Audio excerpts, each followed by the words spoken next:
გახსენით Word-ის ფაილი. დააჭირეთ ეკრანზე მოცემულ ღილაკს და გააკეთეთ რამდენიმე უჯრიანი ცხრილი. ის დაგეხმარებათ სწორი სტრუქტურის შესანარჩუნებლად. ამის შემდეგ შეიყვანეთ ინფორმაცია. თქვენი სახელი და გვარი, მისამართი, მობილურის ნომერი, ელექტრონული პოსტის მისამართი.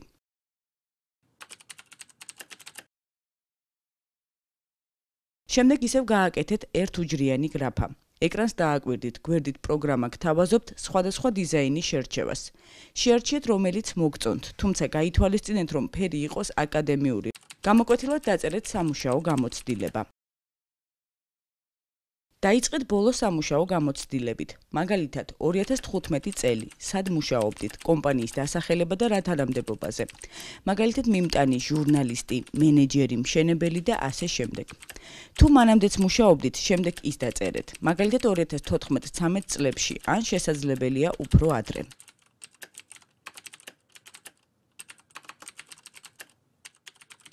შემდეგ ისევ აკეთებთ გამყოფ უჯრას, ისევ არჩევთ იგივე დიზაინს და წერთ თქვენი განათლების შესახებ. გამოყავით დიდი ასოებით და გაამუქეთ პუნქტის დასახელება. იგივე პრინციპით დაწერეთ განათლება, სად მიიღეთ და რომელ წლებში. მაგალითად, სახელმწიფო უნივერსიტეტი, ან კოლეჯი, ან პროფესიული სასწავლებელი და რა ფაკულტეტზე სწავლობდით. თუ მანამდე სხვაგანაც გაქვთ მიღებული რაიმე ტიპის განათლება, დაწერეთ აუცილებლად.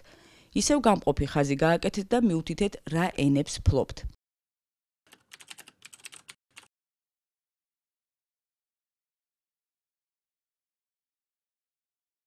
მაგალითად ინგლისური, კარგად იცით, ან საშუალოდ, ან სასაუბრო. არ დაგავიწყდეთ, რომ აუცილებელია ნებისმიერი ინფორმაცია შეესაბამებოდეს სიმართლეს.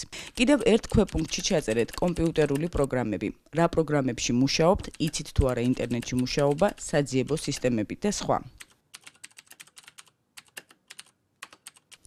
დავუბრუნდეთ CV-ს დასაწყისს. მოხსნათ ცხრილი. ამისთვის კი საჭიროა მოვნიშნოთ ეს ცხრილი, შემდეგ კი მარჯვნივ კუთხეში დავაჭიროთ No Borders, ანუ საზღვრების მოხსნას. ფურცლის თავში დავწეროთ ინგლისური ასოებით CV. თქვენი მარტივი ფორმა ასე გამოიყურება. დაიმახსოვრეთ, რომ წესები პირობითია. შეგიძლიათ CV-ში თქვენი ჰობი, ძლიერი მხარეები ან უნარჩვევებიც დაწეროთ. გისურვებთ წარმატებას.